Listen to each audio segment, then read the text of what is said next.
Big news out of Coral Gables, man, and we're here to talk about it. Miami Hurricanes are moving fast and they ain't waiting around for you. So let's jump in on the content of this video. Welcome back once again to another edition of Hurricanes Unfiltered, powered by Come On Now, the podcast. I am your host, Rudy Rodriguez Showmont. Hit the like button and subscribe to the channel.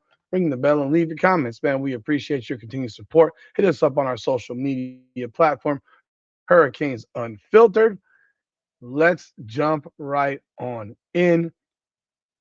Miami Spring Game is tomorrow. It is tomorrow at Cobb Stadium in Coral Gables. I know you needed I know you needed tickets to go to this thing.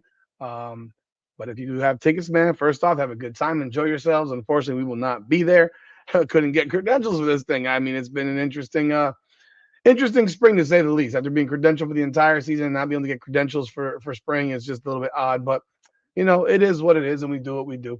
So it is at Cobb Stadium tomorrow in Coral Gables. Expected to be a few thousand people. I know they were doing tickets for this thing. So, if you're out there, enjoy yourself, have a good old time. But man, let's jump right on into the rest of this video right here. You have another commitment that the Miami Hurricanes have picked up in the form of Tyler Ford. He's a Gainesville, Georgia offensive lineman, another big, heavy, commits to the University of Miami. 6'6", 307 pounds.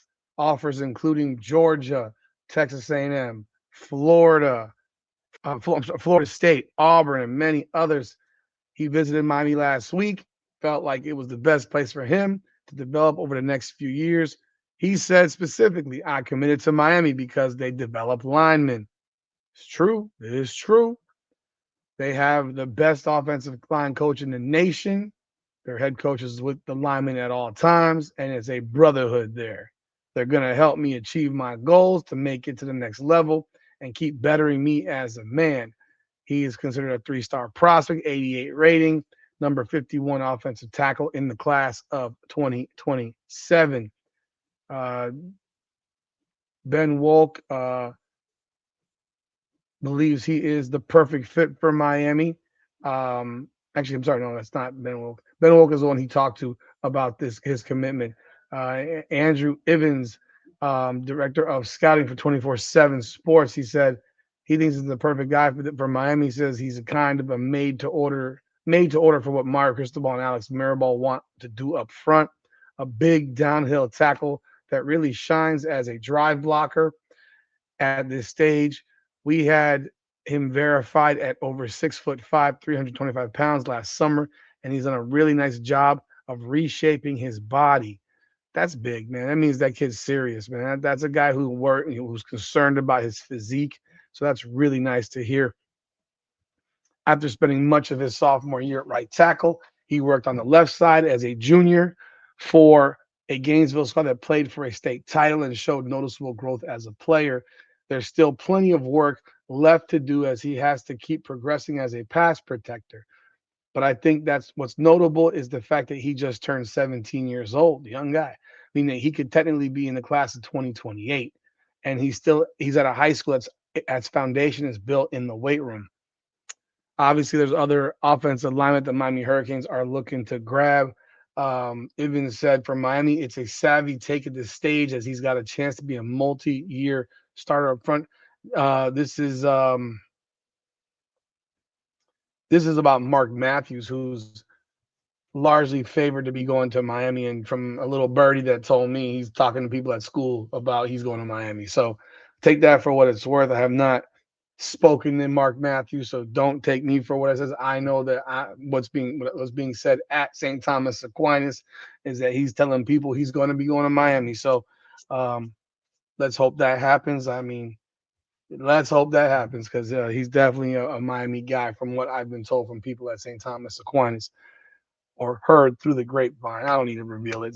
It's not that. I will not reveal how I found this out or learned this, but yeah, I've heard it through birdies that he is really it's Miami. So, so again, Ivan said for Miami, it's a savvy take at this stage as he's got a chance to be a multi-year starter up front. The same can be said about Sean Tatum and Zaquan Linton. If they compare those three with Mark Matthews, it's going to be another exceptional haul up front for a program that wants to win at the point of attack. Miami currently has 10 commitments from the class 2027 and ranks fifth nationally. Big time, big time, big time. Uh, to see this. In the meantime, in the meantime, we announced it last week that running back Myson Johnson-Cook had been crystal ball to Miami by on three. Well, he is making his official decision next Friday. So not today, but on April 25th, he is going to make his official announcement. And apparently he's doing it on the Rivals Network.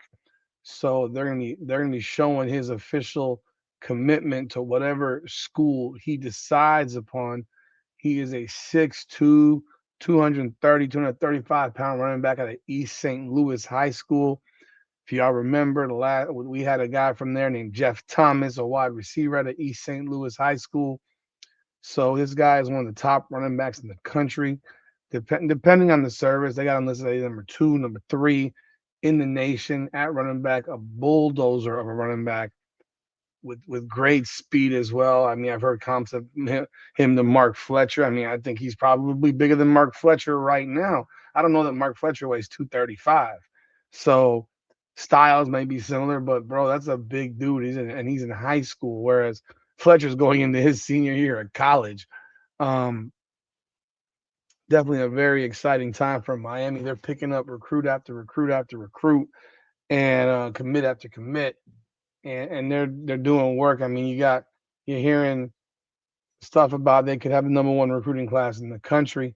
Um, so specifically here, if this website would ever open up, I don't know. Internet's giving me mad problems of late. So he's down to his final five, including 4 SEC schools. Again, the crystal ball was Miami, but you never know what can happen here. It includes Miami coming off, Miami's in the final five, and then you also have and it seems that insiders say Miami has a major advantage in the pursuit of Johnson-Cook with a 91.9% chance of earning commitment of the top 5 running back, according to Rivals recruiting prediction machine. Then you also have Lane Kiffin, LSU. They are involved. Um, and then the other 3 SEC programs that are in play in this final 5 are Ole Miss, and then Auburn, and then Kentucky. Now, I've heard some stuff about Kentucky, that Kentucky's really pushing hard. Coach Will Stein is coming off a very productive week in recruitment there. Picked up the number 2 quarterback in the country, Jake Nowrot.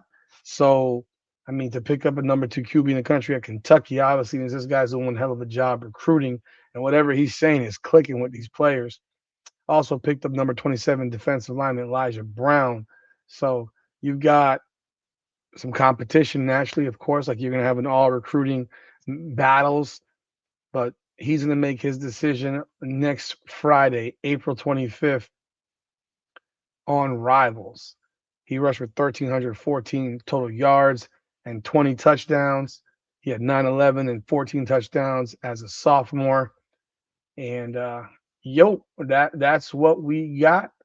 It will be on Rivals, and we will definitely be. I'm gonna have to calendar this thing. Remember that so we can broadcast this thing live when it happens, or somehow. I don't know how we can do that. We figure it out somehow.